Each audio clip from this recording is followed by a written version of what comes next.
Survivor's ready. Go! Travis spoken. Boston Rob and Amber are gonna do it. This is a business trip, as I like to say.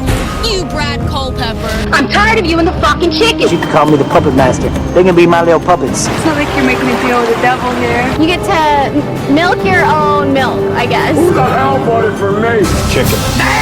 We got enough rocks here, too. We could build a pretty decent shelter just using rocks. I'm supposed to talk glamour to you.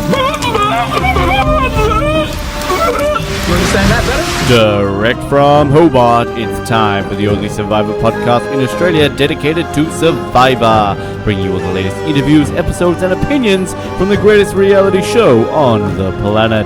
It's Survivor Oz, and here's your host, Ben Waterworth. Hello, everybody, and welcome to Survivor Oz, Australia's only Survivor podcast, as we come to you for, look, let's be honest, an episode that we probably thought we would never be doing. An episode dedicated to Australian Survivor, not the 2002 version, not the celebrity Australian version, but a brand spanking new edition, a local version of Survivor. That is right. The news was handed down last Thursday that Channel 10 have acquired the rights to bring back an Australian version of Survivor in 2016. And it's safe to assume that every single person working at Survivor Oz, particularly those who are green and gold and proud as punch to be Australian, are very excited that this is finally happening. So we have assembled a group of Australian Ozlets tonight to discuss what we know about this local version, our hopes, and any other thoughts coming towards this version, and just generally spending the next couple of hours being extremely excited. So I'm going to first of all introduce the only man to have previously actually applied for Australian Survivor, because he's probably the only person who was legally allowed to back in 2002. It's Cable Brandon. Cable, welcome back to Survivor Oz. Thank you for having me on a momentous occasion for Australian TV. I'm sort of, extremely excited, but nervous. Yeah, look, I agree. We've talked about it over the journey, being an Ozlet. I just didn't think we'd ever really see a day that we'd be talking about a new Australian season. Australian Survivor. So, yeah, I'm pretty excited to talk about it. Very much so. Speaking of very excited, it's the only man on this episode who has actually been to where they filmed the Australian version of the American version of Survivor. It's Julian Gronenberg. Julian, welcome back. Hello. It's so exciting. It's just crazy. I'm still sort of in shock, and it's a little bit nervous too, because it's just, I wish it was sooner, but I feel like I still need to psych myself up for it all, and I suppose it's already almost 2016, so before we know it, it will be on. So it's just so good that Channel 10 thought, let's invest in another version, and we'll talk about all this in the episode, of course. But yeah, I feel like it's going to be good. I'm optimistic at this stage, so we'll see. Also joining us on this episode is the only man currently in one of his pictures right now that I can see who's wearing a T-shirt related to Survivor. It is the one, the only Ryan Brink. Ryan, welcome back to Survivor Oz. Hey Ben, thanks for having me. And again, like everyone said, just super excited to talk about an Australian version of Survivor. I think many of us thought that this day would never come, so to have a chance to actually talk about a season locally produced is pretty amazing. And also joining us, it's the only man from Snug. It's Noah Groves. Noah, welcome back to Survivor Oz. Yeah, if you listen to last week's Oztopsy, episode 9, I think it is, for reference, you heard my excitement when I learned about it probably 2 hours before recording, so go back and listen to that if you want to hear a more organic reaction to it. But like everyone else, so exciting. I'm with Cable. I never, ever thought this day would ever happen. You did the Charlie Parsons interview in, what was it, 2013, I think? Yep. And he kind of hinted at something, and then you had an article about it, and it all kind of fizzled out, and we're just like, it's probably never going to happen. And then randomly Ryan posted on our Facebook, they're doing an Australian version. I thought he was trolling us. I've already written a top 10 and helped with an article on this, so there's just so much to talk about. It's so exciting. I love it. I just want to put into context there. You're saying about Ryan posting that on Facebook. News came down on Thursday evening, sort of just before the new episode of the current season of Survivor Cambodia was airing, and of course I was at work in my paid job, and of course I was avoiding social media because I didn't want to be spoiled on the episode before I watched it that night, and I get a text message from Noah with the bold capital letters, Survivor, they're making an Australian version of Survivor or something along those lines, and I'm 100 like, exclamation mark. 100 exclamation. I'm like, what's going on? What's happening? What's going on? And yeah, it's sort of all snowballed from there. And yeah, like, you're absolutely right. Putting this into context, it's really come out of the blue. Like, 2013, Charlie Parsons interview. If you haven't listened to it, survivorOz.com, click on the interview section, download it. And did ask him the question about the Australian version, and Charlie did say in that interview that it was something that they wanted to do, and that they were in discussions to bring it back. To quote what he said, I actually have his quote. He said, "Nothing is set or decided, but there is a real appetite in Australia, so I'm really hopeful that there will be a new Australian production fairly soon." And then he added, "It hasn't been on in Australia for some time, and we've licensed it to a production company in Australia who have said there is a huge appetite for it, and they're speaking to the networks about it, who may even be fighting over it. So I can't really say more than that. It's quite exciting. We've always had the view that Australia is a perfect market for Survivor because you've got that get out of their sensibility, and that is what the show is about." Now, that was back in 2013, over 2 years ago. So in terms of speaking to the networks, well, they've been doing a lot of speaking, it seems, in the 2 years. But first thing I think really that we should point out, Channel 10 have the license to this. Now, if people maybe are not too familiar with the background of the Australian version of Survivor, 2002 was when the one and only sort of regular person season, non-celebrity season aired. That was done by Channel 9, of course. Licensing laws of Survivor by Castaway Productions. I don't know if it still is the case, but generally how it worked back in the day was if you were to air the US version of Survivor in your country, as part of the contract, you had to then make a local version, hence why Channel 9 did a version. Failed miserably, not well received. It is available on YouTube if you've never seen it.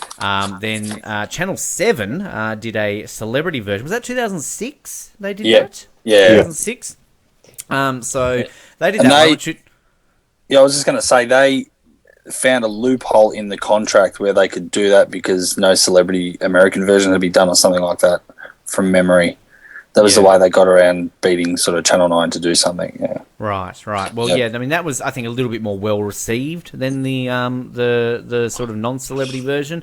And now, fast forward, well, it will be 10 years later since any local version, meaning also that a local version has aired on every single major commercial network in Australia, 10, 9, and 7. So I guess kind of in terms of this announcement, Channel 10, we've joked, I know, about on this show before that Channel 10 are sort of the network that likes to get old reality shows that maybe were big 10 years ago and recycle them, which isn't a bad thing, I don't think, because it's worked very successfully for them in the last few years with The Bachelor, I'm a Celebrity, Get Me Out of Here. These are shows that they have brought back and they have rated quite successfully. Yes, Cable, you're telling me to be quiet about The Bachelor? No. I was going to say, you could also say, I know they started with it, but The Biggest Loser's been a success for them, and same with the Shark Tank, which they brought out last year as well, which was really good.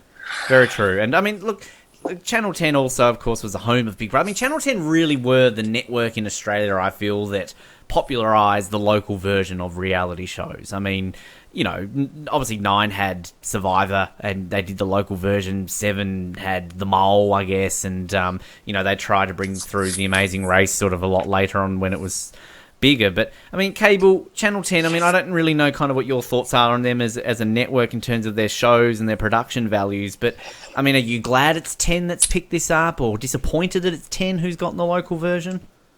Look, I'm sitting on the fence at this point. I mean, if you had have told me, or any of you guys online right now had have said to me last week that it's coming back, and didn't tell me it was Channel 10, I would have assumed it was Channel 9. I think seeing that, you know, you did that interview with Charlie Parsons, which is really interesting because you talked about with him about the networks were in sort of talks with Castaway Productions, and then all of a sudden last year we got The Big Adventure, which was a rip-off of Survivor, and it was terrible, on Channel 7, and then we had I'm a Celebrity, Get Me Out of Here on Channel 10 this year. And to me, that just flagged that maybe people wanted to do Survivor, but it was going to cost them too much money, or the licensing or the contracts or whatever it was financially wasn't viable. So they thought, well, what's the next best thing? So that's why I'm sort of shocked a little bit at Channel 10, because they've done the Celebrity Get Me Out of Here. They're doing it again in 2016, and then they're doing this as well. So without going on too much longer, I think I kind of am excited about Channel 10 because they obviously have a good package, or they've delivered something to Charlie Parsons and Castaway that they think will make Survivor a good show. But also, look, they've done well with Shark Tank, The Biggest Loser, The Bachelor. Whether you like those shows or not, their production value is pretty good, and they're good. They've been popular shows, so why not give Survivor to Channel 10? Well, I've got to just point out from a personal perspective. I think if you had to choose a commercial network in Australia to really give this a chance, it's Channel 10. Because Channel, as you kind of just said with those shows, one thing that Channel 10 does very well is they give a show a chance. They don't give up on a show if it's rating badly, and they tend to just run it through and just run it through to the end. If this is a Channel 9 show, they would run it and then it would be gone. And they'd never talk about it again. If it was Channel 7, they'd air it for 2 weeks. If it rated badly, they'd put it on at 1 o'clock in the morning for the remainder of the season. 10, they're not, out of the 3 commercial networks, they are the lowest rated network, but that's not necessarily a bad thing. If they're getting 600,000-700,000 people viewing Survivor Australia next year, that's a win. Episodes of The Bachelor were pulling over 1 million people, which is still, it's very rare now in Australia to get that 1 million mark, whereas 10 years ago that was kind of expected if you wanted to have a good rated show.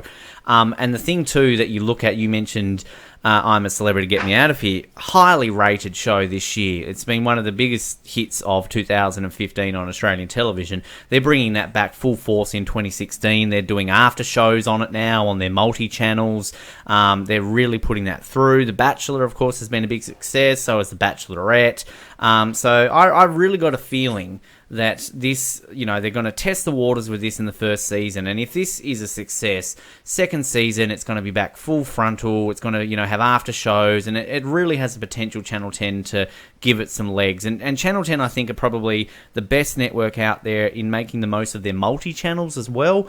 I think 9 and 7 often struggle with kind of bringing extra content to shows. Like 11 have that Couch Time show on the afternoon. If people have ever watched that, it sort of runs from about 3 to 6 p.m. and they could sort of have 2 hosts on the couch, and they, between shows, they'll have interviews with like people from The Bachelor or people from I'm a Celebrity, Get Me Out of Here, people from Neighbours, like sort of extra content on TV rather than online. So they would really can do this greatly with Australian Survivor. So I'm talking a lot about Channel 10. Sorry, Julian, your thoughts on Channel 10? This isn't about me. This is about all of us. Well, I would have thought Channel 7 just because of the fact that it has the biggest share of the viewing audience. But you're right with Channel 10 being good, because I feel like maybe the Survivor demographic is more in that typical 18 to 39-year-old bracket that they go after as well. And I feel like they're definitely setting it up with every good chance that they can, and for the best. And I do think you just have to look at, like, I'm a Celebrity. I didn't really like that show, but the production was good. I'm just hoping they don't mess with the format too much, but we'll get to that.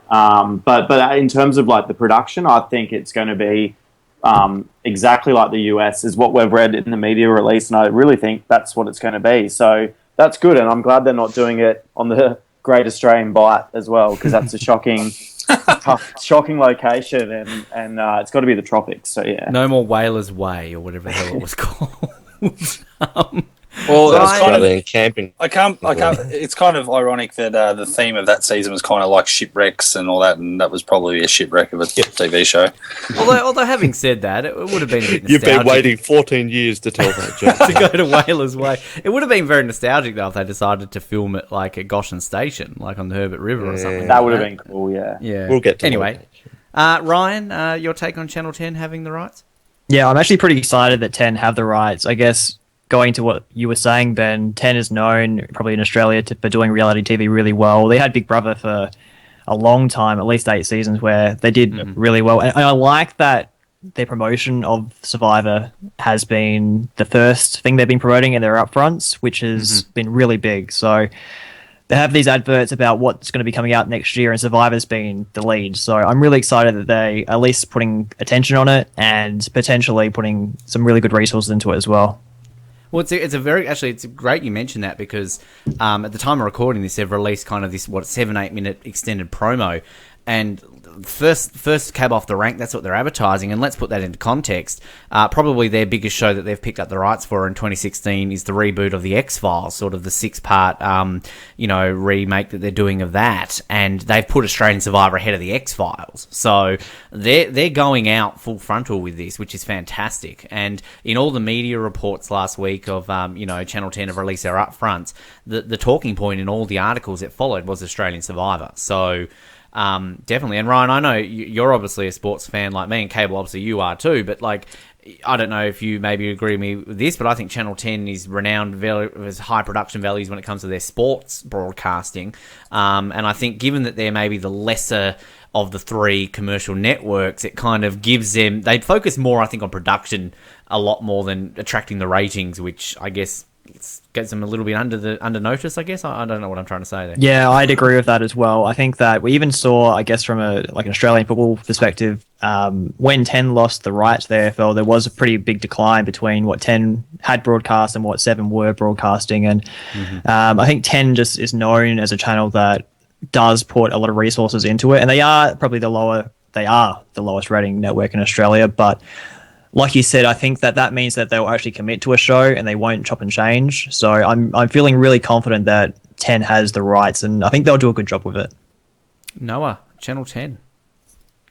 Well, I think Channel 9 has treated Survivor and Survivor fans pretty well, from Caramel and Blood vs. Water upwards. Survivor is in the best place it's ever been on Australian TV since, I don't know, when did it start kind of going off the radar? Cook Island, something like that. Yeah. So I don't think it would be wrong to say Channel 9 wouldn't do it justice, because that is the home of Survivor, and it always has been, if I believe so. It is, yeah. So I think it would have worked there. Channel 7, I'm glad it's not on there. They did the Amazing Race Australia justice, even though I don't know how much they were involved with that than the production company. But they do stuff like putting pop music into shows and stuff like that. And best day of my life. If Survivor has that, I'm out first episode. No. So Channel 10, yeah, I'm fine with it. It's a very good sign. They're labeling this event TV. This is freaking Survivor we're talking about, and they're labeling it event TV. It's clear that they want to do this justice, and they're clear that they don't want to screw this up, and that Castaway Productions doesn't want them to screw this up. So to me, really, we're talking about this, but to me, it doesn't matter. Australian Survivor is freaking coming back, but I think Channel 10 want to do it right. The only thing I'm skeptical about is kind of their way of producing shows of multiple nights and stuff like that we'll get to, and extended episodes, all stuff we'll talk about, but the other networks do that too with some shows. Is Channel 10 the only channel not to have a building show, or do they have a building show? They had one, but it failed miserably. So I think 10 is basically the only network to not rely on building and singing shows. They had their cooking shows, but they were the first to do the cooking shows, so they were sort of the home of that. But yeah. Yeah, the fact they don't have a building show gives me hope that they can focus on stuff like this. But I'm fine with Channel 10 because it's clear that they want to do this justice, and that they're working hard, and they're promoting the hell out of it, and it's still a year away from airing pretty much. Well, just quickly, good point you made about Channel 9. It's not to take anything away from them, and definitely, I think you're 100% correct. It is in the best place it has been in terms of being aired right now, so we should commend 9 and Go for doing that. But I think it's also clap. I mean, we're going to try and go through a lot of questions. We're going to go through sort of the points we know as well, because I know sort of people are wondering whether Nine will continue to show the US version and things like that. Well, these are questions we don't actually know the answers to. Well, I think we do know after what happened tonight. Yeah. We'll get to sort of their sneaky Twitter little usernames. Well, just a few things. The main thing really in terms of sort of the timing of this. Now, one good thing that Channel 10 do with their upfronts, they're sort of based very heavily on the American model of releasing sort of their upfronts, where they actually release a schedule where they will say, well, this is when a show is airing at what point of the year and at what time it will air. 7 and 9 don't do that. Whereas 10 have already come out and said that that Australian Survivor will start in either August or September, and it will air at 7:30 p.m. and it will continue through to October, November. We know that it's going to be filmed, I believe, from the end of May to the beginning of July, if I'm not mistaken. Did we know that? Where do we know that? I think is that on the application form? Somebody forwarded that information through to me. Well, that's no, the application says to be confirmed with the date, so that's okay. Well, if that's been forwarded to me, somebody might know a little bit more than. I feel like I heard that somewhere too, though. Yeah. But I'm not sure if that's fully confirmed. Yeah. But yeah, you'd have to imagine if application closed the end of February, they'd be sort of doing it in the Pacific during the summer months. Like kind of when the same time of year they film US Survivor a lot of the time, so yeah. That information sort of was May to July, and then I sort of we'll get to location, but sort of a heavy whisper I'm hearing is Palau. But oh my god, we'll get to that. Where are you and hearing yeah, that you mentioned just people are sending me information. Apparently, like getting who are these told a bunch of that lies. keep sending you information? People are messaging me asking me for It's application tips, so they're giving me information. It's Go trying to sabotage everything. Giving us wrong information. And yes, so applications obviously are open at the moment, and as Julian just said, run till February. I mean, things that we sort of know already, and we'll get some comments on a lot of these, and obviously we can speculate a lot of bits and pieces in the meantime. So in terms of when I said Palau, what actually has been officially released is that it will be filmed overseas on white, luxurious beaches. Now, well, it's not going to be filmed in Siberia or Antarctica or, like, London. We know that for a fact. But, okay, Noah, I mean, as I said, I heard the whisper of Palau, whatever. I'm hearing weird whispers, but from a personal perspective, where would you like to see it filmed? Would you like to see it utilise an American location we've seen, or would you like to see it maybe go somewhere completely different we've never seen before? Well, firstly, I'm just going to make a prediction. I don't think it will be Palau. Happily be proved wrong, but isn't Micronesia quite a small place and quite a difficult one for filming? So, personally, if you've got me to predict, I think a lot of the international versions use each other's locations. Like French Survivor will go somewhere and they'll utilise what's already been set up by the American one, or vice versa. I think some of them have. I think the French one filmed in Cambodia beforehand. Yeah, seasons have filmed in Cambodia, I believe. That was when the guy died. One of the contestants died. Koh Lanta or whatever it was called. Yeah. So I think it will be one we've seen already, and I think they will utilise other versions of what's been set up there. If you got me to predict, I don't think Philippines would be an unrealistic one because it's close to Australia. Well, kind of close to Australia, isn't it? Right. And it's not like a secluded place like Marquesas or something like that. So I think it will be one we've seen. Samoa's probably an educated guess just based on all the locations, and it's easy for production. But as for what I want to see, it doesn't really bother me. I'm just happy it's not Australia. Like Gosham Station, yeah, that would be cool, but that's one of the biggest problems with the original one. It was filmed in Australia and also on like a dusty old campground. But anyway, it'd be cool to kind of see New Zealand. It's close by. Maybe it's too familiar for us and not exotic enough. We could see a catch a sheep challenge. Yeah. Well, they did that on Nick the Amazing Race. So. Really, it doesn't matter for me for the Australian version because if we're being real, most white beaches are pretty the same no matter where they are. I like them going to different places in the American version just because they need to go to different places 30 seasons in, but for the Australian one, a stock standard South Pacific beach will do fine. They filmed Celebrity Survivor Australia in Vanuatu, so that's not unrealistic, although didn't they have some sort of disaster there not too long ago, so that might be out of the question. But I think it will be one we've seen already. But I'd like to see a new place, why not? No Survivor Snug. Well, Tasmania has some alright locations, but not exotic enough. And some people might think we're not part of Australia, so and overseas. So just putting it out there. So of course, I'm a Celebrity Get Me Out of Here's done in South Africa, but that's a custom built. Like they film all versions, if I'm not mistaken, of I'm a Celebrity Get Me Out of Here, out of well, whatever the show's film called. The British one here, don't they?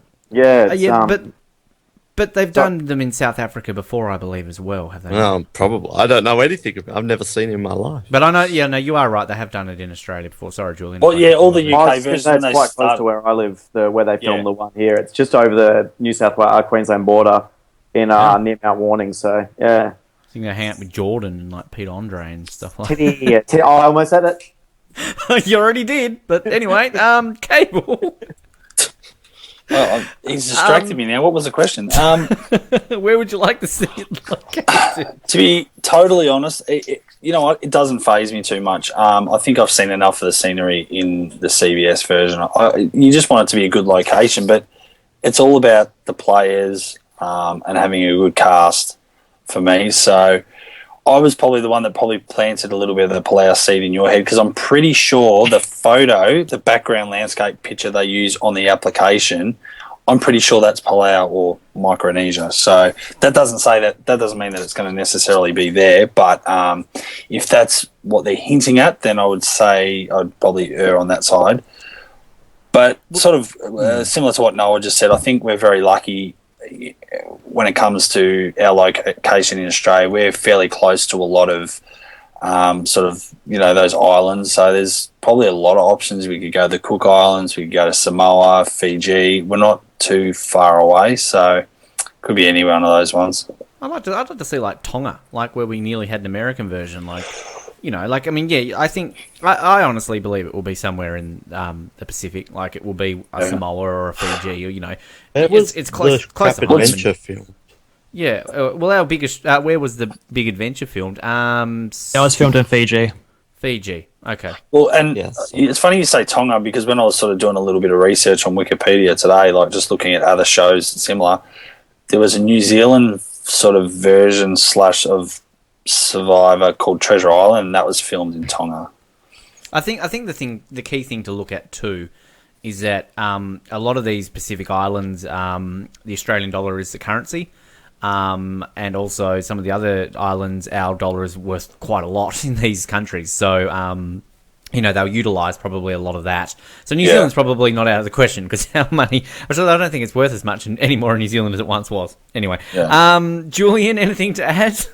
I would like to see somewhere new as the fan in me, but on the other side of the coin, like I just want it to look good and to be a nice beach. So I don't want there to go somewhere new if it's not going to look kind of like you would want it to look. So yeah, Palau would be awesome, but I doubt it. I do doubt it because just knowing how expensive it is just to fly there from Australia, because I looked into it, and it's just very, very small, like in terms of infrastructure and all the stuff. So yeah, I don't know if I would like it, but I think it's going to be Samoa, and that would be fine. Ryan, anything to add? No, I pretty much agree. I think that they'll probably go for a tried and tested location, somewhere like the Philippines or Samoa. Yeah. Well, what I was going to... Oh, please, Noah, I'll go you first, perhaps, and then Cable. Sorry, Cable. I will add that the application requires that you be able to swim, which, firstly, I say BS, because storylines like Jervis's make great television. But anyway, that doesn't mean there is going to be swimming challenges. It could just be a precaution. It could mean they're going to do those pool challenges, or it could mean they're doing a marooning. But I think that will have to play a part in it, because isn't there something to do with Samoa where they never did have water challenges? So, again, this is pure speculation, but that could mean that it has to be a place where water challenges are available if the application requires you have to be able to swim. Was it Nicaragua too that they basically could not do Yeah, I thought it was more Nicaragua. Yeah. Cable, sorry, what were you going to say? No, just what I was going to add to it. I mean, look, the naive fan of me would like to see the best sort of location and a new one. That'd be kind of exciting. But then you got to think logically how much money that's going to cost if we have to clear areas and set up challenges like that. I think I'd rather see a great show, and if that means maybe cutting back on the cost of a new location, it's better just to piggyback off something that's already been done. If it's already pre-set up, you never know. We might have some sort of deal kind of with the American version. We might piggyback on just after their season or something like that. So yeah, I know that's what all the Scandinavian countries, Denmark, when they do their Expedition Robinson, they pool their resources by picking the one location and sort of, filming after each other to save money. So yeah, well, 33 and 34 US will be filming around that time or just before, so that may not be unrealistic. If it's picked up, it hasn't actually been officially confirmed that it's been picked up. No, yet, don't even say that. That would just ruin we got the Australian version completely. now, we don't need the American version.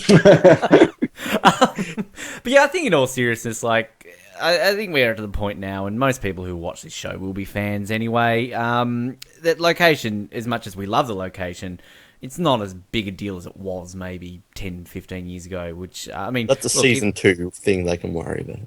Yeah, if it takes off, they can then maybe say, hey, look, Survivor US has never gotten to, the Mediterranean or, to, India or something like that, So, that's maybe something they can look at in the future. Now, I'll lump some of these together because I think a lot of what we want to concentrate on is our personal sort of what we want. So, obviously we're going to be talking about the host, type of players, things like music and sort of production values. So I'll just quickly go over some of the official things that we 100% know. None of these. Ben's heard whispers that it's going to be in Palau. Whispers from Cable. The Channel 10 Chief Programming Officer, Beverly McGarvey, sort of released some words last week. Now, some of the key points that he brought out, obviously we mentioned that it will be run towards the end of the year, but the key bit here, which is going to be interesting, he said, our intention is that it will be a multi-night. Is it a he or a she? Well, Beverly can be a boy or a girl name, can't it? I think it's unisex, but I think more girl. All right, well, I'm not getting on the show now. I've just called the head of Channel 10 a man. Sorry, Bev. Sorry, Beverly. She said that our intention is that it will be multi-night, but not every night. Now, we kind of touched on this. Obviously, I think I'm Celebrity was on at least 3 nights, if I'm not mistaken. Channel 10, though, I think MasterChef is probably their only multi-night reality show. Bachelor's only... No, that's a 2-nighter. The Biggest Loser runs over 3 nights, Sunday, Monday, Tuesday. This is a very Australian thing I've discovered. Even US Big Brother is, I think, only 2 nights a week, whereas here it's basically a 4 or 5 night a week deal, 6 nights sometimes. But I think are we fans of this? I think what you're just saying there, I think that might come down to finances. I think sometimes we might show extra because we need to run more commercials, whether it's KFC or whatever. The Big Brother. I guess, I see what you're saying, but I guess my question here with this, and I'll start with Ryan on this one, is, we're very set in stone with the Survivor. It's a 1 week deal. It's a 1 week, once a week show. Ryan, do you feel as though this can work, having multi-nights, or do you feel this has the opportunity to oversaturate it and maybe kind of not work for a show like Survivor? Yeah, look, to be honest, I'm a little bit concerned. I'm a big fan of the Celebrity Apprentice, and when the Australian version came out and they split it up into, I think it was 2 nights, it took me a while to get used to that, but I feel like it really depends on how they set the format out of this show. If it's decided that they're going to break it into, Monday night is a challenge night, Tuesday night is social night, and Wednesday night is a elimination night. At least if they can kind of label the nights, that might be really important. But yeah, I'm interested to see how it goes. Definitely, and Cable's just written in there too, and I'm not just piggybacking on your comment here, Cable, but I definitely agree with your Celebrity Apprentice comment. And yeah, it's look, my personal opinion is that it can work either way, because I guess, I mean, we've been complaining a lot, say, for example, on Survivor Cambodia, that we're not seeing, some of our favourite characters, and perhaps we would see more of them if it was running 2-3 times a week. But then I guess would be shown on Australian Survivor. she would, bloody oath. But yeah, again, it means more airtime, and particularly now we haven't mentioned they've just come out tonight saying there'll be 24 castaways. So we'll discuss this in a moment. Noah, it's sort of multi-nights. What's your thoughts on this?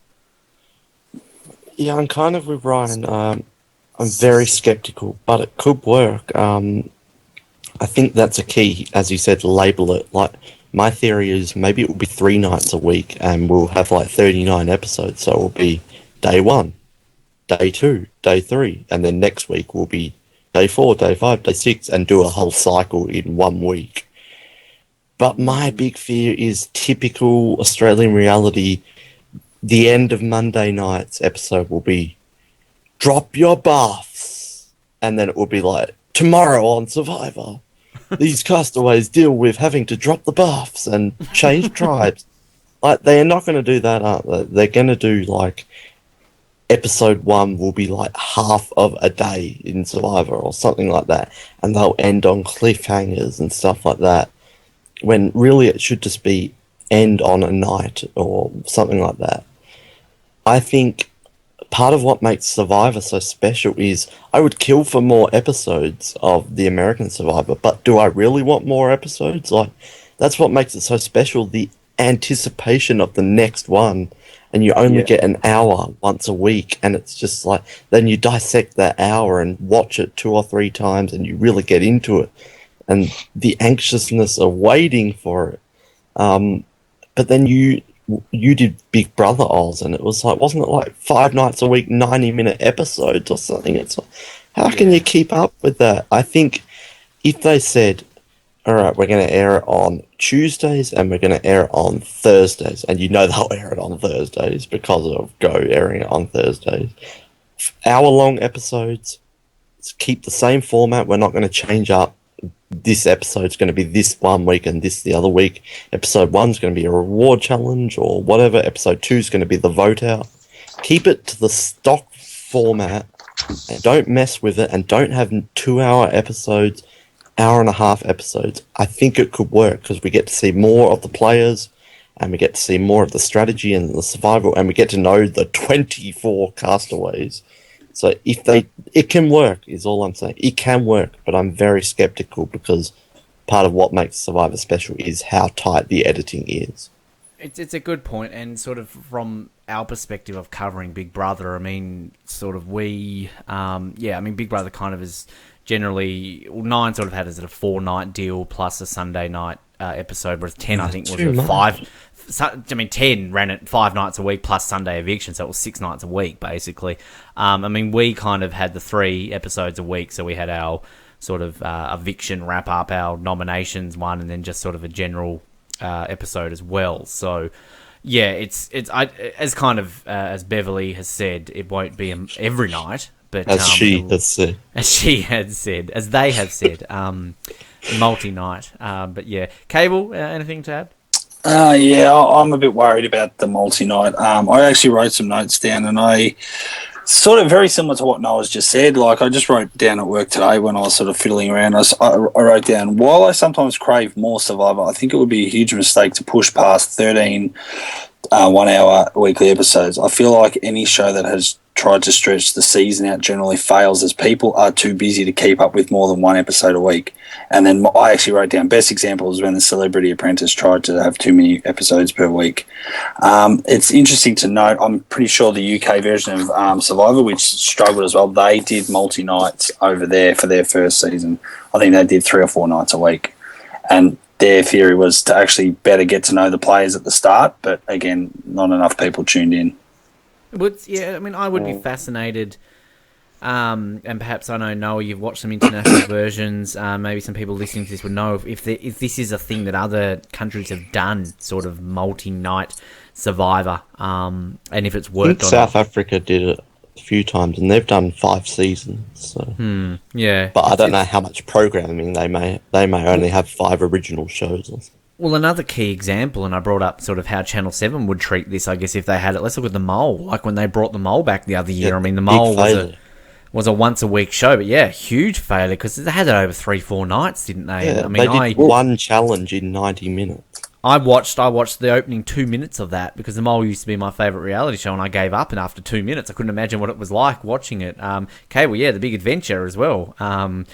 You know, I mean, I think this is a very Australian networks love their multi-night reality shows. It's so rare to have a once-a-week reality show now. Do you just feel though, Ben, that that's just trying to fill up screen time? Like they're struggling to get shows. They're like, let's just try and bash this because that's the last thing that I want them to do. Yeah, and if they just saturate it too much, like that's I think the thing. Yeah, 2 nights could work, but I'm any more than that. I'm like, because I think. Yeah. Well, I was just going to say this. Like, what I think works so good about Survivor is every episode ends with someone going home, and that's just such a good way of like sort of fitting it into one episode. So I've just It's like the only reality show that does that, is it? Yeah, exactly. Well, Where it is. every episode has an elimination. I can't think of any other show. Amazing Race. Yeah. Well, no, because they do the non-elimination legs. True. Yeah, no, yeah, it's right. And I guess, I mean, 2015 Australian TV landscape is commercial TV landscape. We should mention it's reality TV and news and sport. That's really what it's all the ratings come from. And you know, it's kind of, I mean, it's a whole different conversation about, you know, other things that are on TV. But whether you like it or not, that's what we're faced with. You look at any TV lineup on a you know weekday and a Sunday night. It's you know news, reality TV, and generally you know maybe a US sitcom or Big Bang Theory or something like that. Like it's kind of that's what every night is. Yeah. And do you think? Yeah, go Cable. No, I was going to say, like, do you think that maybe it's very silly for them to even say they're going to have multi-night? Why wouldn't they just film the season first, and when they're in the editing, if it's such great drama and amazing TV, they go, you know what, we could space this out, then maybe space it out? Because if they lock themselves into multi and it turns out to be a fairly average season and a bit boring and drawn out, people are going to drop off. And that's what I'm scared of. I just think if they're bringing back a format that they think is going to be a winner that has been unsuccessful in this country so far, why wouldn't you just, like, literally, like Keith Nail, stick to the plan and just keep it as close to the American one, keep everyone happy, and if this first season turns out to be a winner, then maybe fiddle with the format later. But I just think keep it simple. Maybe some of the episodes could be a full 60 minutes, like you know, before commercials are added. You could have a couple of episodes maybe that are a bit longer, but I think just keep one a week. In fairness, Bev wasn't too set on this thing. It's very like, well, we could do 2 nights, we could do 3 nights. They haven't set that in stone. Yeah, we should probably so it's not like they're really set on this thing. It's saying that, well, Survivor isn't a thing that has to be 1 episode. So I don't think that they're going to go overboard and have 7 episodes of Survivor every week. I want to get Ryan sorts this, Ryan. We're not forgetting you, but I just will quickly say that, I mean, again, it's not even been set in stone that this is 39 days. It's a 10-week. You got to be available for 10 weeks. And I mean, look, that's 60 days. Like, I mean, sort of in the lead up and afterwards, yeah, you've got to have a bit of time here before and that. But I mean, it could be a 50-day season. I mean, I think the Italian version from memory, when I had one of the contestants on in the lead up to Reality the other year, she mentioned it was like an 80-day season. Like, it was ridiculous, like how long they actually had to do it in Italy. So, you know, there's not even guarantees. And one thing we will talk about is how much we want this kind of, as Survivor fans, what we're expecting in terms of kind of it, as you mentioned there, Kay, like relating close to the American version, which is a key thing, which is why I personally think the Australian version failed. We'll get to that. But Ryan, I want to get your thoughts, first of all, on the multi-night. I feel like I'm forgetting you, but I'm not meaning to. No, that's fine. Yeah, multi-night's really interesting. I guess we saw the upfronts that the Biggest Loser hasn't been renewed or just hasn't been cancelled either, but they're talking about putting it in really the same spot that The Biggest Loser is currently in, which broadcasts on Sunday, Monday, and Tuesday nights. So, for me, multi-nights isn't something that I'm a big fan of hugely. I think any more than 2 nights is stretching it out far too much, considering a typical structure of a Survivor episode. So, yeah, if they went to 3, I think there would be a lot of I don't know, dead air to show. And it's hard, like Cable said. I know with Celebrity Apprentice that the Australian version, I found it really hard to get into because it's hard to watch, 26, 30 episodes of a show compared to Survivor where it's normally 14, 15. And a key thing too is we learned a lot during Big Brother last year that whether the network would like to admit it or not, there are a lot of people overseas who are illegally downloading and streaming and finding ways to watch it. So you're going to get a key share of audience for this show from the US and from New Zealand and Canada and overseas networks. And, can you imagine American audiences having to deal with multi-nights? Like, I don't think it's going to be something that will really... Well, but I guess we shouldn't be too concerned about them because this is our version. So that's another quick point is... the audience of this that we didn't bring up when we bought Channel 10 is that I don't think people are against Survivor, the people who don't watch it now. I think because it's on Go and it's in its 31st season, people don't really keep up with it. But I think this is going to get a huge audience who are going to see the advertisements. Oh, a new Survivor, Australian Survivor. It's on Channel 10, 7:30. I think this is going to have a big audience compared to the people we interact with on Twitter at the moment who watch it on 7:30 at Go. And Channel 10's demographic is a lot younger than 7 and 9. Like they sort of do like to focus a lot on kind of late teens, early 20s. And, let's look at your 22-year-old who 13 years ago would have been 9 when the Australian version aired. Or your 15-year-old who wasn't born. Yeah, well, exactly. Like, to them, they've never seen the Australian version of 2002, so this is brand spanking new to them. They've never seen this before. And you're exactly right, this could get them hooked on the show. And look, we know from hosting this show that the Australian fan contingent is big in this country for Survivor. Earlier this year when the first episode aired on Go of Cambodia, it was trending nationally. Survivor does trend nationally generally on premiere and finale nights too on social media. So it is...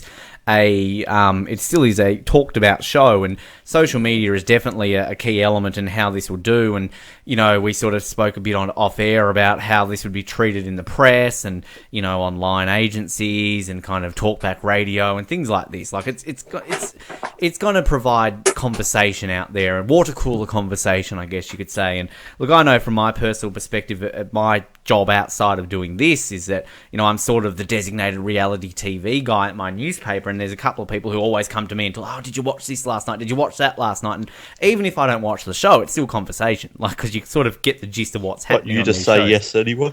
Yeah. Well, I want to make friends. What did you think of this person? Oh, Beverly, yes, he was good. I want to get into kind of our thoughts, but just, again, going quickly over these, what we know. As I said, as Noah brought up, the application says you must be able to swim.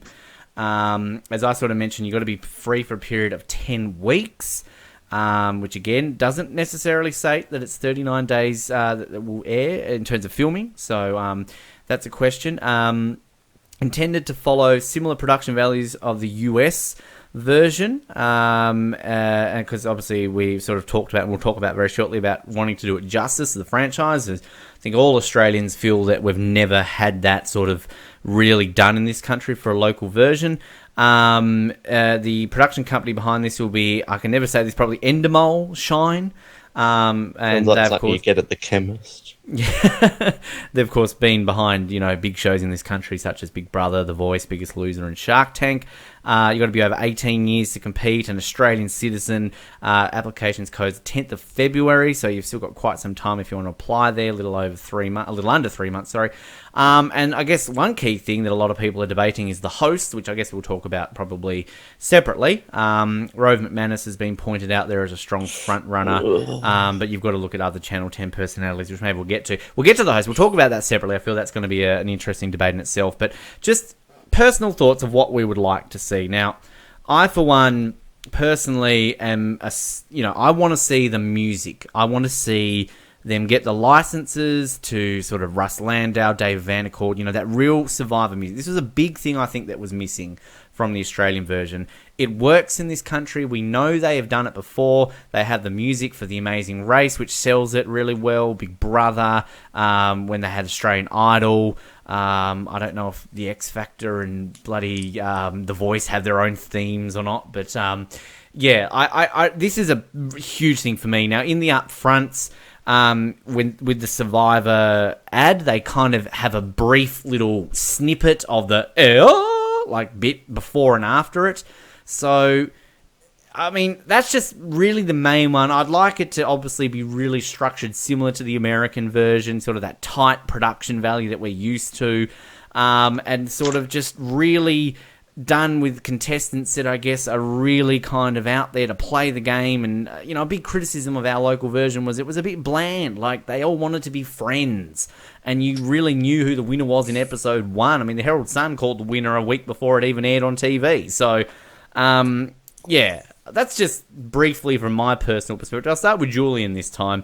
What are kind of some real things that you personally want to see as a viewer? Not necessarily putting it out there as somebody who wants to apply for the show, but as a viewer of Australian Survivor. I really want to see people that don't play it, say, strategy-wise. Like, I don't want it just to sort of... Because I want people that watch the show and are really familiar with the US version. So there will be people that are willing to flip on alliances and, I think it's very easy if they were just to film the season out there, and it's such a new experience to have it on Australian TV that it could fall into just a really boring sort of early season of the US version that we would have been fine back then, but now in 2016, like, as viewers of the American version, it's got to sort of have that momentum and that speed of strategy, and I really hope they can get that mix right. I think that's a lot comes to do with the cast.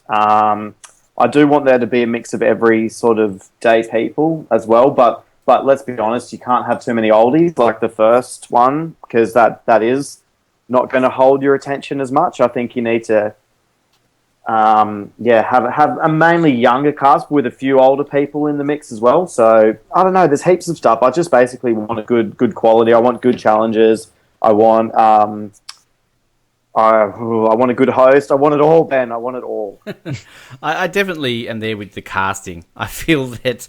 Look, I honestly think there'll be majorly, I can't even fucking speak, young, attractive people, as it always generally is, and you'll have your generic, older person here and there, and your sort of your kooky sort of character person, just like we have really on US Survivor.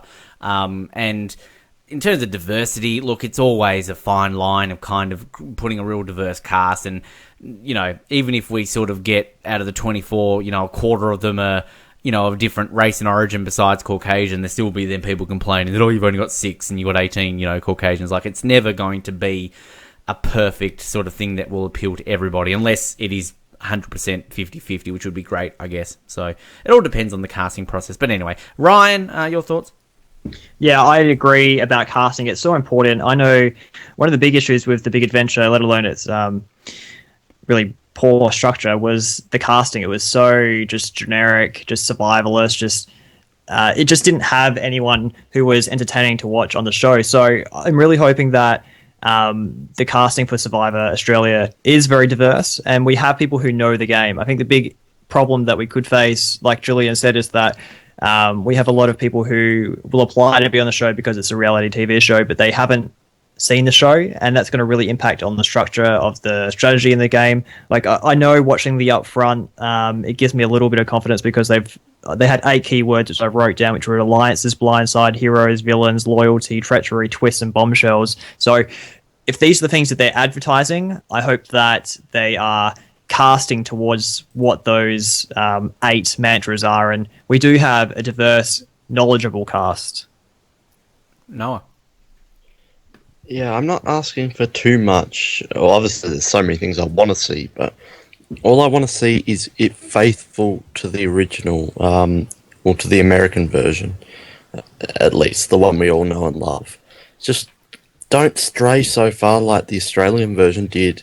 So just keep the rules the same, like don't make a hidden immunity bell or anything like that, or like they had in Aussie version. Don't vote yourself out, stuff like that. And I've written a top 10 things we need to see in Australian Survivor 2016. It will be out next week or 2 weeks or something like that. So a lot of my opinions are in there, but just keep it faithful to the original. And another thing, and people may be cringing with this because I know a lot of people don't like them, but what the hell? Put idols in it. It does make for some good TV. I'm not opposed to idols. Because we're talking about we want players, but let's face it, the majority of this cast, at least half, won't be players. Like, they won't be huge strategists. Yes, some of them will be, and some will learn as the game goes along, but a lot of them won't. So at least an idol makes kind of forces for some strategy and makes some entertaining TV. So put the idols in. Again, there's a lot of opinions, so read my top 10, but the big one that you two touched on is casting. Diverse cast, because that's what Survivor is. Survivor is 16 people or 24 people from different walks of life coming together to build a society while battling each other and the elements. So to have 24 white 24-year-olds who are all models, it's just that's Big Brother. Fine, that's what Big Brother is, but that's not what Survivor is. Survivor is that you have mixed ethnicities. You've got an Aboriginal person on there. You've got a gay person, a lesbian person. You've got people who are over 50. You've got people who are working class or blue collar. You've got the white collar, the upper class. You've got the suburban mum. You've got the person who still lives at home. You've got all of this, and people come together to battle it out, and that's what it is. And if you don't have that, then you don't have Survivor. And we saw that with the Australian version. And I'm sure the Network 10 people are not listening to this, but if you are listening to that, that's what I stress the most. Yeah. Well, she's already tuned out. We're going to tag her in this, aren't we? Yeah. That's what we have to stress the most is diverse cast. Like, yeah, we want people who can play, but more so we want characters and people who are not the same. We don't want 24 of the same people. So even more so than strategists, we need a diverse cast, something that failed a lot. Like, we saw The Amazing Race Australia, they had like cowboys who had real Aussie accents and all that, and then you've got the people who live in the city and everything like that. And mix the states around, put Tasmania in there. Well, you mentioned that. I was diverse about to cut cast, in there. that's the big one. Yeah, I was about to cut in there and say that, look, there's 24 people on this season. Not 20, not 18, not 16. There are 8 states and territories in this country, not 50.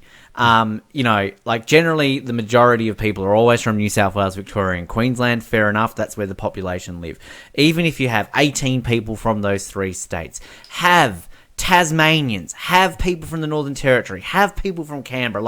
And it guarantees viewers because people from smaller communities band together. Based on, again, going back to what I was saying about, being a reality TV reporter, as soon as there's a Tasmanian contestant on these shows, that gives us, everybody in this state is focused on them. We're watching MasterChef to see how they're going. We're a bit more tuned into The Bachelor because, Sam's a Tasmanian.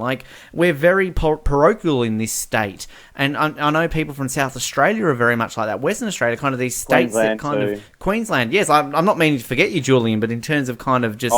they're like these Queensland, states that aren't those 3. Even freaking Canberra. When do you ever see a Canberran contestant? Northern Territorians, exactly as Noah said, it brings them in. And yeah, again, I know, kind of going back to what I was saying about the diverse cast, when it comes to casting, if you're getting not many of these people from these states applying, it's hard to just automatically give a spot to somebody just from their Tasmanian, just because they're Tasmanian. But there are great, interesting people in this. We have characters. We probably have one of the greatest reality contestants in the history of Australian TV in Regina Bird / Sorensen. She's always remembered and talked about.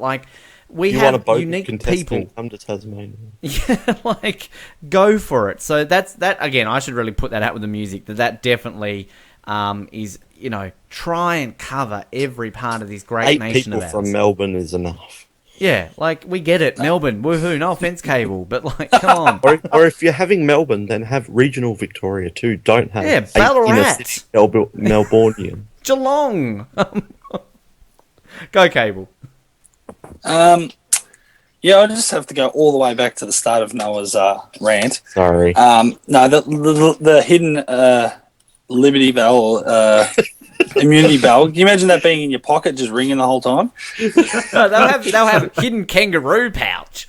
The hidden boomerang idol. Look, I think I'm just going to echo what everyone else has said. I think it's super important and again, when you compare to the original Australian Survivor, the casting is super, super important. Apart from being diverse, I think you do have to have some over-the-top characters like you sort of Russell Hantz types or your coach or someone. And in the back of my head, even when it comes to me thinking about a potential application, I'm thinking in my head, can I play a sort of character and just build it up? Because that's what they want. They need to have people that can do a Jeff Varner and be interesting and give great confessionals. They don't want to have boring Aussies that, just don't give anything. Like, the other thing being, the good thing that might come of this, reboot next year is that I think Australians, when it comes to auditioning or going for reality TV shows, I think people know how to play up a character. Even if you watch something like My Kitchen Rules, there's always the two girls that are the bitchy ones, and then there's the villains, and then there's the good guys. I think they know also how to cast those shows really well these days. So I like to think they'll cast this well and have like you said, hopefully have a person from every state at least representing Australia, but also having people from all different walks of life, which would be awesome, I think. One thing I just want to quickly throw out there, because I think we're going to have a big discussion about the host. 24 castaways. I mentioned this a few times. I haven't really got your individual thoughts. Now, I'm not the man to go to on international versions in terms of if this is a record. It probably isn't. I'm sure we've had other seasons that have had a lot more than 24. But Cable, 24 people, is that a good sign, bad sign? What are your thoughts on 24 people rather than 16, 18 or 20? Yeah, I'm a bit surprised they've advertised that so early. I would have thought keep that under your hat, put together your teams, and maybe you had a theme. Maybe they might come up with a Brains versus Brawns or something like that and then cast it that way. But why wouldn't you just use that as your advertising twist when the season's about to start to say something that's never happened before in Survivor and sort of make that as your claim to fame? Big Brother did that last year, and this never happened to Big Brother before. Within a week of them actually announcing what the twist was, everyone was like, they did it in this version, in this version, in this version, in this version. So they tended to lie a little bit on that. Yeah, it's never happened in the Southern Hemisphere. That's a disclaimer. But yeah, 24 seems like an awful lot. And again, it leads us to believe probably that might be a multi-night scenario. 24, it's a lot. I've always thought, I think 20 is a lot in Survivor as it is, but in the All-Star seasons, you can sort of understand it. If you already know the characters, then you don't have to build that or develop those characters. And I think, me personally, like I know you and Noah love San Juan del Sur, but that's a season that I feel like there's parts of it I like, but I feel because there were so many people in it, you didn't get to know enough of them to really have a good feeling about anyone. And I'd rather get to know people in that first sort of 1 or 2 episodes and at least everyone have a bit of screen time like the old days of Survivor. But 24 seems like a lot. I think 24 also, in my opinion, means that we will have longer than 39 days. Just putting that out there. Julian, anything to add on the 24? Yeah, if there's 24, it's either, I think, has to be maybe 90-minute episodes, but I don't know if they'll do that. That seems kind of unlikely. Or 2 episodes a week or longer than 39 days. I hope they don't do any of those, though. I wish they would just do maybe 20 maximum, to be honest. Maybe I'm just being really traditional, but I just want them to do 39 days like the US, like 20 castaways would be fine. Like, there'll always be a few that you won't get too much coverage from, But yeah, I don't know. It's a bit iffy. Ryan? Yeah, it's interesting with 24. Clearly, the multi-night thing is going to be really interesting. I know you're just talking about extra length of the series past 39. I really hope they don't go past 39. I think that's a good number. I could see if they did multi-nights, there being like an elimination every second night or something, but yeah, I'm really hoping they don't go past that. In terms of having 24 as well, it'd be interesting to see how they do set up the original tribes. I guess 3 tribes is the flavor of the month at the moment, and 8 goes into 24, so three tribes of 8 each, possibly. But yeah, it'll be interesting to see what happens. 4 tribes of 6, maybe? Possibly. I'd hope not. Yeah, I don't. Yeah, it's definitely not a record. They've done more, and I don't know off the top of my head, but I think it is a bit overboard. But the other thing we need to keep note of: this is early days, so they may have advertised that, but there's nothing to say that they can change that. They may get to it and they say, "Oh, well, we're only going to have 20." Can't find this 24 is literally. people. Yeah, this is literally like the first week of announcements. So and. What we said they're filming in May or something, so this could easily change. But yeah, I think it is a bit much. Like, one thing that's maybe better, I don't watch Australian reality outside of The Amazing Race, so don't quote me on this, but I think they're probably better at evening out airtime, are they not, at showing everyone.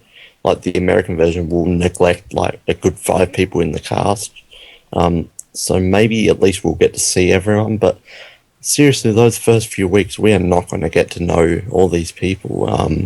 It's going to be a lot for the average viewer who doesn't podcast to remember 24 names and faces. We're screwed.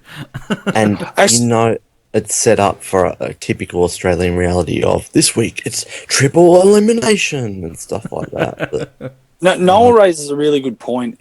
Like, having 24, I mean, for us as being fans, I think we can keep up with it. And like Noah just said, we can do a podcast and we can do our, power rankings, all that sort of stuff. But if they want to get new casual viewers in, I know we don't like casual viewers, but if they want to get those kind of people in, I think if you've got initially too many people at the start and people can't follow it, people can't, really like someone. Well, not that they can't, but they generally will find it harder to gravitate towards someone unless it's obvious, like you said, like someone's from Tasmania, so Tassies would maybe gravitate towards that player. But if you can't gravitate to someone and that holds your interest, then people drop off. So that's where I think maybe 24's, again, a bit dangerous for them as well. I think that's maybe their... Maybe they will do a Jonathan and Wanda first impressions, I was which thinking that. If I made it onto the cast, that would be the end of my time on Survivor. If they did a first impression. You'd be the Melissa McNulty. Yeah, that's probably true, Cable. But yeah, just to finish up my thoughts, they're casters. Channel 10. We know about Melissa McNulty. We're fans. Put us on. I don't think Channel 10. I don't think Beverly knows who Melissa McNulty is. Yeah, they're like, who? So yeah, just to wrap up my thoughts, I hope it's not 2 tribes, because 2 tribes at 12, that's a merged tribe. That's not a starting tribe. That's going to be way overboard. It may make some interesting dynamics of people switching, like Cambodia merge with 13, but yeah, 3 tribes are all the rage. So 3 tribes of 8 works fine. 4 tribes of 6. Maybe they could do states like Melbourne versus Sydney versus Brisbane versus Adelaide or Perth or something like that. As soon as Ryan posted about, I think it was Ryan that posted 24, I actually started thinking maybe almost like Australia versus New Zealand or something like that, or including New Zealand players. That would be good down the line, but not for a first one. I would love a Survivor Australia versus New Zealand. It worked great in the not necessarily, Amazing Race, but yeah, down the line, I think that could be a good twist. Yeah, I agree. But, I just quickly add. Go now. Yes, please. I just want to say I think it will be over 39 days because, as we said, it labels 10 weeks, and that could just be a precaution that in case something goes wrong, they need to make sure the people have the time off. But 10 weeks is a lot. That's more than, they only do a week of pre-season stuff, except for Cambodia was a bit longer. Generally it's 2 months, I think, for the US version. Yeah, so 10 weeks is a lot, which makes me think it will be longer. But I hope it's not longer, because then the conditions are probably going to be super easy so that people don't die for going on Survivor for 50 days. But on the flip side, Survivor South Africa does 27-day seasons, but they still have 20 people cast. So we're assuming it's going to be like the US one, vote outs every 3 days. It could be a vote out every day for all we know. One thing I'll just quickly add, I agree with Noah in that I think Australian reality TV, as much as we kind of go off about it, they do a fairly decent job in spreading out the airtime. Big Brother generally do it okay, although some people might argue last year's winner, we never saw him. But that's a different story for another time. But anyway, look, we'll talk about the host, but just one thing quickly, I guess we could just kind of add in here. Little kind of things that really, I guess, we're a long way from knowing anything more, but from fans' perspectives, we like to see a good logo and, like, buffs. Like, I mean, this is one thing personally, is that, like, Cable, you're obviously very lucky to own Australian Survivor buffs. And I do remember those campaigns that Schweppes had, and was it Lay's chips sort of back in the day when you could get the buffs. And I mean, it's great merchandising opportunities, and like, we do see that sort of with some, I think, laugh what you want here, Noel, but this is actually a true thing. I think LA Ice had an Australian Idol or an X Factor sort of promotion one year, and, like, TV Week and New Idea will do sort of certain production things, sort of tie-ins as well. So I'd love to see that again. Just those opportunities, and I guess things like, old school, new school. I don't know, just random little thoughts on things like this. Cable, you're a big buffs man. You're a big man on sort of logos and sort of, I guess, the look of the show. I mean, it's a weird question to ask, but, like, what buffs would you like to see? What logo would you like to see? Well, it's so funny that we're sort of like even talking about this now, because I mean, we just did a commentary on Vanuatu, and we were kind of talking about all that stuff about even Home Depot and Sprint phones and just all the tie-ins, and I kind of think the Australian version will have to do that a bit. They're going to have Pepsi or Coke on board and a few other, product placements just to, get the finances in. But the buffs, I just want them to have a bloody merge buff. The Australian Survivor was very famous for not having a merge buff when the tribes merged. So there was only ever two, and I'm pretty sure there's been one or two other international versions that never had a merge buff either. So I don't know why that is, whether it's just, again, financing or something. I ask about the logo because I kind of, even though it's very plain, with that fire in the background, I kind of like it because it kind of seems really bold, but it is very very plain. So I was wondering what Noah and everyone else thinks about, will it be a bit more season specific, like location, or will they jazz it up a bit to be more Australian, or what are people's thoughts? Well, I just kind of just quickly chime in there and say I'm one of the few people who actually liked the original Australian Survivor logo. I actually think it, with the shark, and I think it looked good. And like I was talking about the music before, and obviously not a fan of the fact they couldn't use the actual Castaway sort of production music, but I actually did like the Australian Survivor. It was decent. I actually thought it was a decent effort. But yeah, I just wanted to quickly put my 2 cents. No, we'll swap the order around. We'll go that direction now. Noah. I don't have too much to add. I'm not really a buff person, like green buffs, whatever. Have whatever you. Yeah. Well, I might need to if I want to be on this season. Clear buffs, let's have them on. Hashtag in joke. Yeah. Shot colored. Yeah. It doesn't bother me as long as we have buffs and have a merge one, like Cable said. With the logo, the US version I've kind of noticed is unique in Survivor. All the other versions, from what I've witnessed, I could be wrong, all have a similar Castaway production, similar thing with, I'm looking at now, the torch to stand in for the eye in Survivor. That's in the South African one. I think it was in the British one.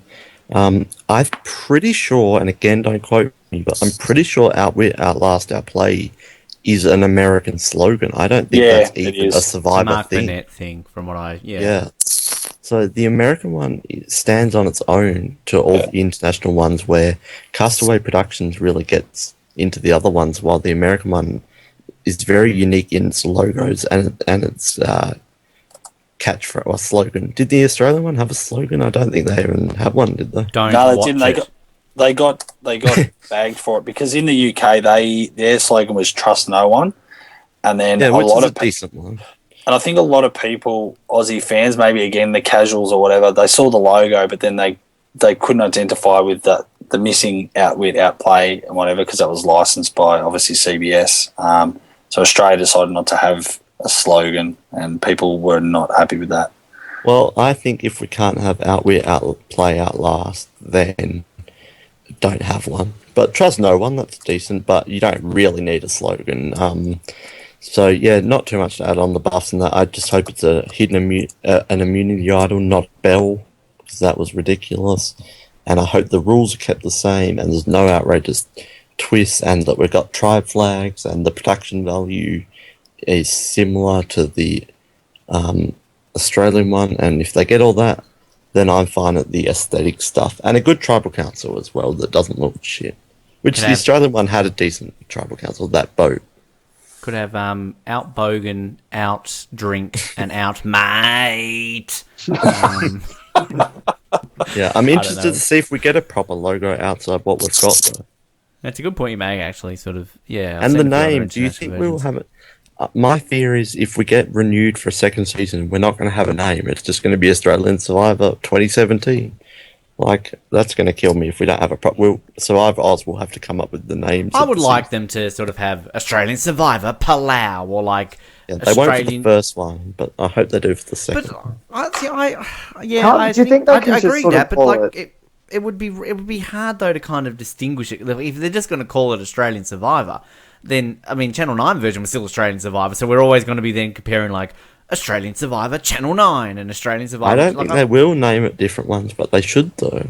I'd like them to name... Well, because, I mean, let's look at Big Brother, for example. When Channel 9 picked it up, they said, Big Brother Season 9. Like, they... Even after a 3-4 year gap, they still acknowledged the fact that it was Season 9 of Big Brother. So, and I think the X Factor, because Channel 10 had the X Factor for one season, then Channel 7, I think they did that with that as well. Same with Australia's Got Talent. So, I would like them to do that with Australian Survivor, to at least not... As much as we bag out the 2002 version, still acknowledge it was there and say this is Season 2 or something like that.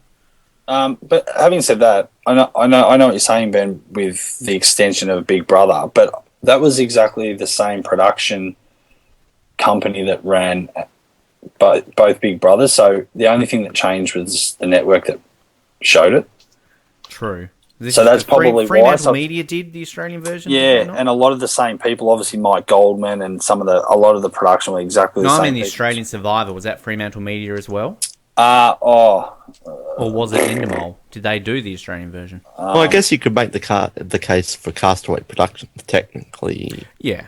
I mean, let's be honest. We'll from our perspective, we'll compare it to the Australian version. Like, this is a record for most immunities. He beats Rob Dixon's, 3,000.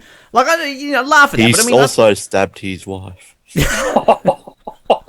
Hello, Joel Betts, coming to you live from prison. Hey, we're going to get Sconia on every week next season. This is heading over to our weekly Scona recap. What's Lincoln Howes doing? It'd be good to see his thoughts and what he thought they need to do to get it right. Because, I mean, his interview was great, but, going into a new season... Get him back on, Ben. No, we'll try. I enjoyed that interview with Lincoln, because Lincoln was very open and honest about... Exactly. Well, we need another Charlie one, too. But yeah. We can talk about Ryan, thoughts on, sort of the design of Survivor? I guess we could point that out.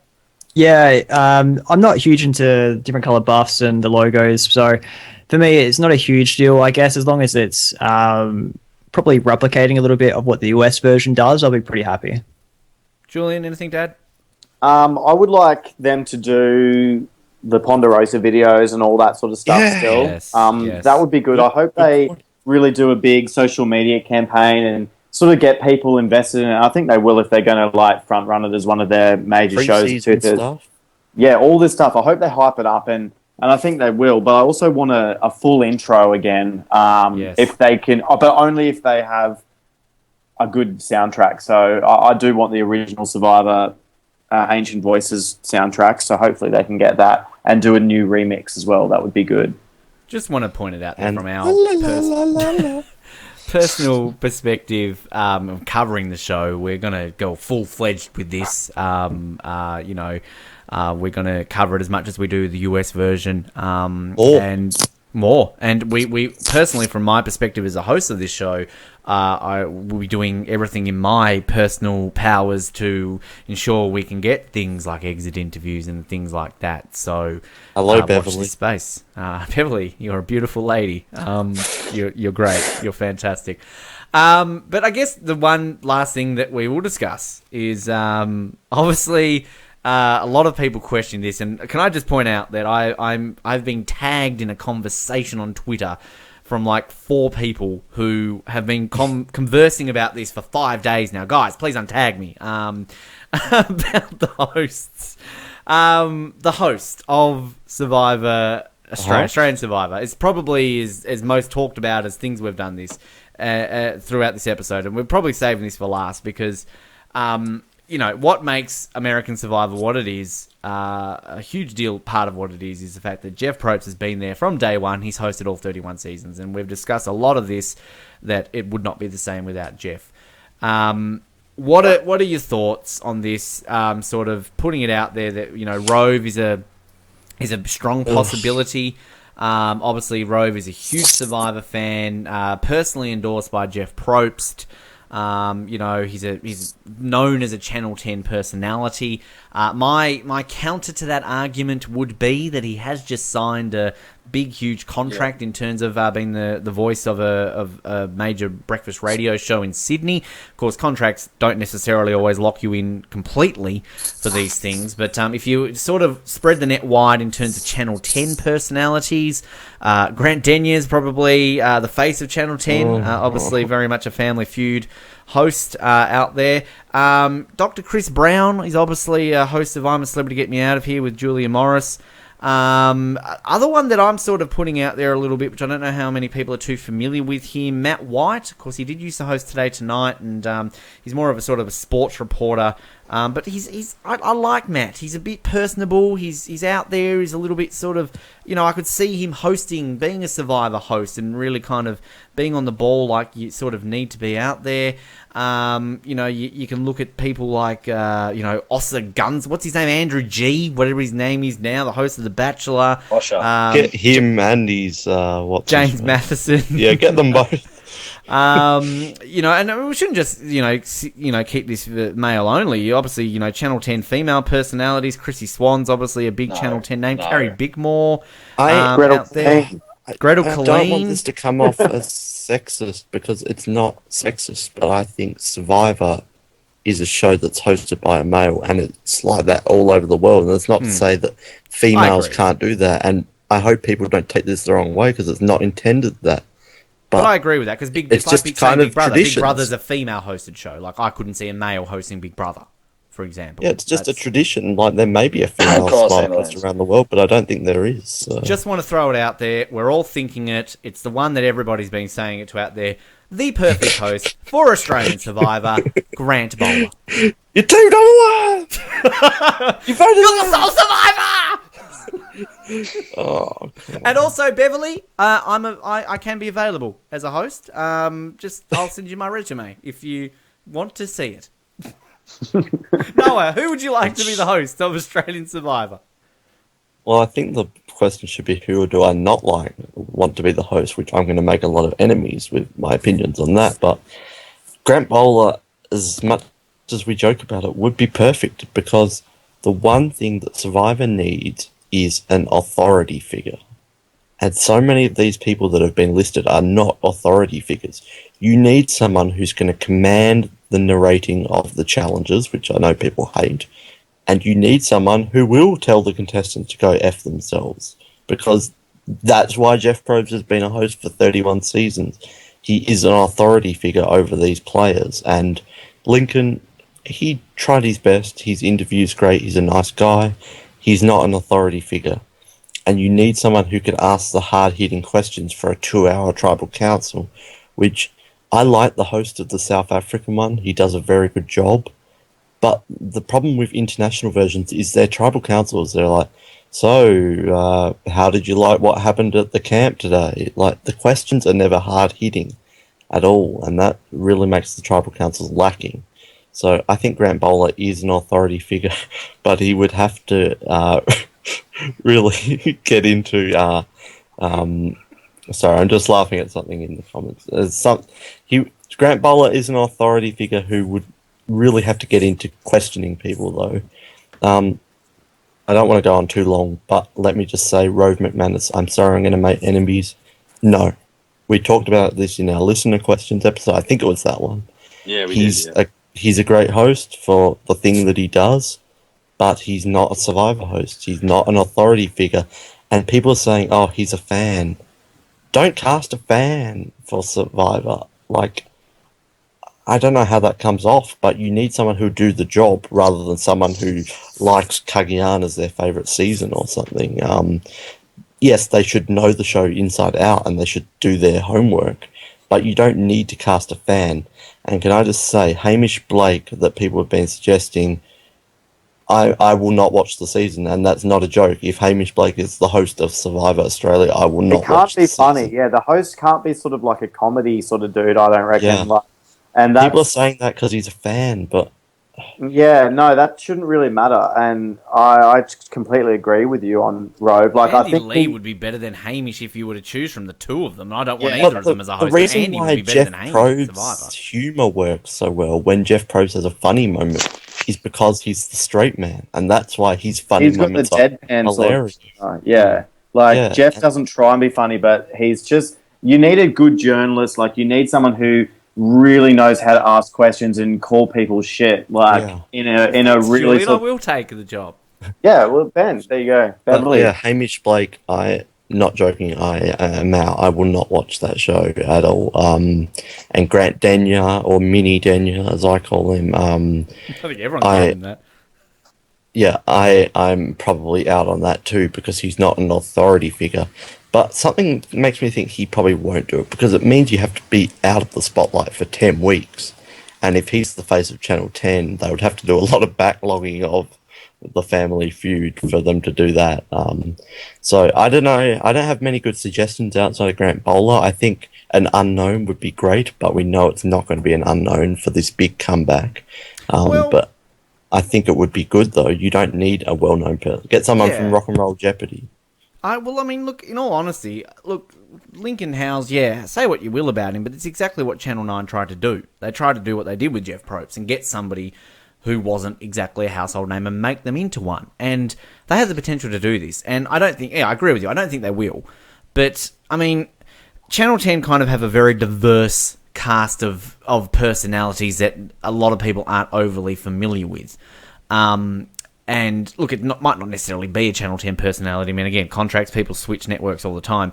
I am Rove McManus's number one fan, but I am with you 100%. We talked about this in the listener question. I can't see Rove as a host of Survivor. He's great at what he does as a talk show host. He's a funny guy, and he can hold a serious interview. Don't get me wrong, but you're 100% right. Like an authority figure, like they've got to be there and be able to put their foot down. And Rove is their friend. Jeff Probst is not anyone's friend except for Andrew Savage and Rob Murray. Rove is going to be cracking jokes every 3 seconds. And yeah, I just don't see it. And look again, I'm serious. Like I am serious about Grant Bowler. Like it's not just the fandom. Yeah, he would be the cult status we're trying to give Defiance Grant on got these. cancelled, so he's free.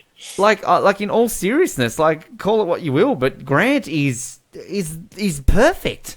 Like he's the if Grant Bowler is a host of Australian Survivor, I don't know what I'll do. I will get a tattoo of Grant on my Just to summarise my thoughts, I know I'm making enemies, but no, Rove McManus, no, and I think it's just a complete joke that people are even contemplating Hamish Blake. I know it's all a matter of opinion, but that would ruin the show more so than anything. So just to summarise, not Rove, not Mini Denyer, not Hamish Blake. If you don't have Grant Bowler, then I think you go with an unknown, which will never happen, but that's what I want. Let's switch it up. Ryan, give us your thoughts. Yeah, actually, the person that you said in your initial intro, Ben, was Matt White. I think that he's someone who just has that look, who could be a Survivor host. I can already picture him in like the Jeff Probst shirt. Like he's got pretty good experience. He's been on Today Tonight. He's done V8. He's a network personality, and I just feel like he's someone who's not a huge name, but has a big enough name to be a host. Obviously, Grant Bowler would be fantastic, and I was a big fan of the Mole, so to see him back would be terrific. Probably just the other person who might be a bit of left of center is Matt Duran, who was with 10 for about 8 years, and he hosted The Project while after Charlie Pickering left, before Rove jumped on. And I know he's someone has that look. He's a journalist. He's pretty straight. And I think he would do pretty good in the role. I think he's working in the States at the moment, but you never know. Just, Matt White, like, I am on that bandwagon so much. I've been outside of Today Tonight, V8's F1, he when he was with Seven, he anchored the Olympics coverage back in 2008, and he's a very talented presenter, and he has that personality, that authoritativeness about him that I can see being a host. And he would have that hard line of questioning that he could have in a tribal council that would work very well. And yeah, you're right, Ryan. Like, he's a known, like, people know him. If you see him, you're like, oh yeah, I know that guy. But you don't necessarily. Tracy Grimshaw? No. Sorry, I'm just picturing Tracy Grimshaw. Wow, I lost it. None of the judges from MasterChef either. And not the commando from Biggest Loser. Matt Preston. Oh, God. And if Waleed Ali is the host, I'm out. Yeah, I'm sorry. He is so overrated. Not Waleed Ali. Julian.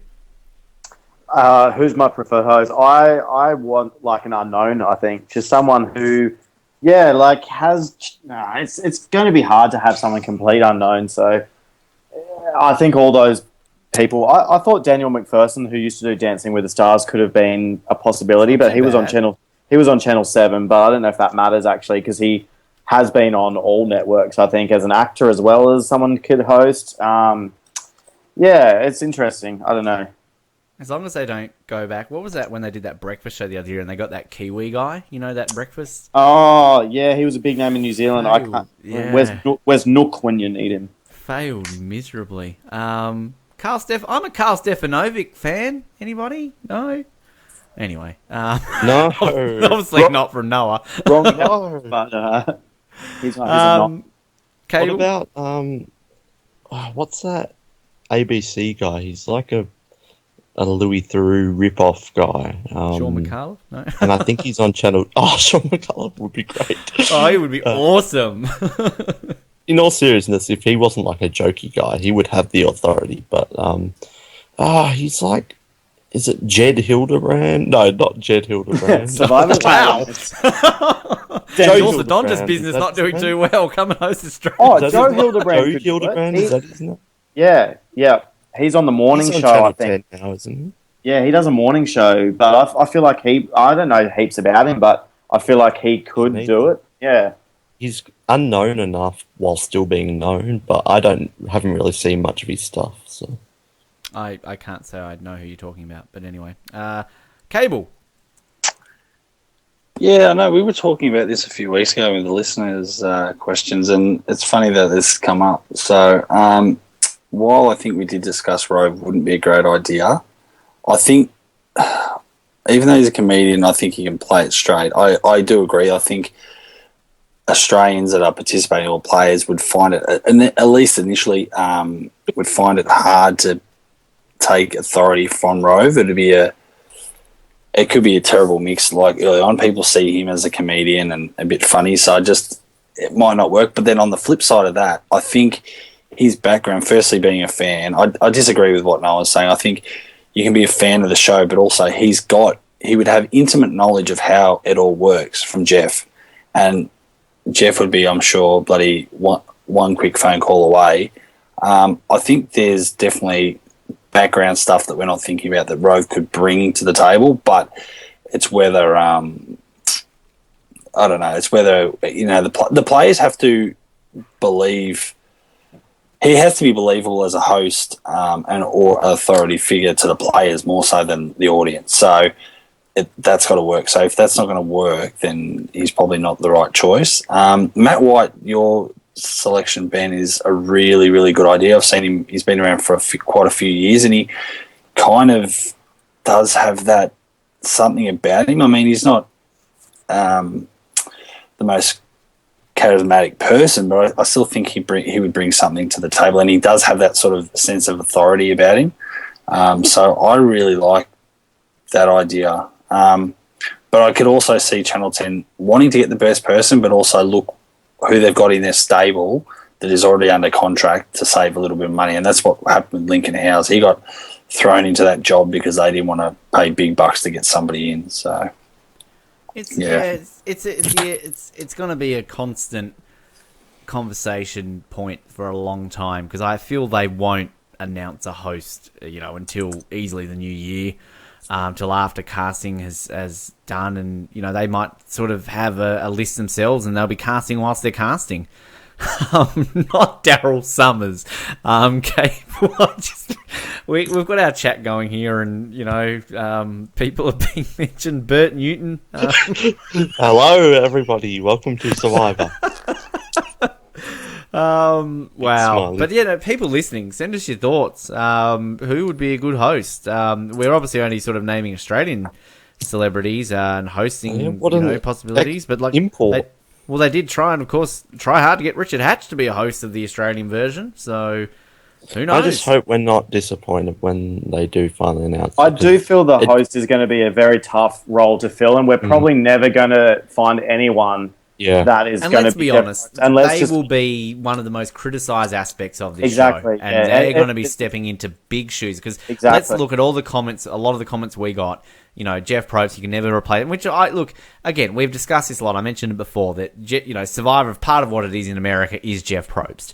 And this is what we're used to. And this goes into the production elements of making it watchable and likable in this country for Survivor fans, is keeping as much as close to the American version as you can with the production elements, with music, with, themes and all that sort of stuff. And really getting a host that, they don't have to be Jeff Probst 2.0. They need to, I think, create a real Australian stamp on this version of the show. We don't want it to be just an exact replica of the American version without American accents. We want to be able to at least have something that's uniquely Australian about it. But yeah, we know for a fact that in 12 months' time, when we're talking about this show, that I do not envy this host, because they are going to be the most criticised person on this program. They don't need to be amazing. The host won't make or break it, but they can't be shit, putting it bluntly. Like, they don't need to be amazing. We just need someone who can do the job. We understand it will not be Jeff Probst, but as long as they do the job, it won't make or break the season. But if they're Hamish Blake, then that will make or break the season. All right, I think we've covered a lot. I think maybe we'll get some closing thoughts, really. As I said, we're gonna push forward. We're gonna cover the buggery out of this, and yeah, we've got, as Noah said, top 10s coming. We were hoping to have on the show tonight, obviously, our Ozlet Gemma, who is the only one of our stable who have actually been on a reality show. She, of course, was on last season of Big Brother, and sort of, to kind of get some thoughts. So she's planning on writing a bit of a feature article to maybe give some sort of tips for people wanting to apply for the show. People at home who are wanting to apply, survivorcasting.com.au is the link. If you head to our website at survivoroz.com, we have put an article up a couple of days ago that does go over sort of what we know in more details. You can follow the official Australian Survivor Twitter account, which is at survivor_AU. Now, let's be honest here, Go have also just in the last day or so created their own Survivor AU account, which is at Survivor AU, no space, no underscore. So, by all means, follow the Go one. We're not telling you not to follow the Go one, but if you're confused out there of which one is which, at Survivor AU, all one word, is the Go separate account for Survivor in Australia. At Survivor_AU is the official Australian version. Both use the hashtag SurvivorAU, which can be confusing, but obviously if you follow it, or just use at SurvivorOz, hashtag at SurvivorOz. That will get you there. Tweet us and we'll get you there. We will connect you. We're the middleman. We'll hook you up. Bev and I are like this. Final thoughts, though. Ryan, want to kind of add anything else that we haven't maybe added at this point as we close out this special episode? No, I think we covered most things for now, and obviously we're still only about a week since the announcement, so I guess as things come up, we'll be talking about them. So I know a lot of people will be looking at their applications right now, and they can be quite long. So make sure you get it in early, and good luck. Noah, anything to add? I've kind of been a bit cautious about a lot of stuff here, but I am super excited. So don't mistake me not wanting Hamish Blake or being a bit skeptical of multiple episodes as not being excited, because I truly am, and I can't wait. It's a long way away, but we're going to keep you updated with things.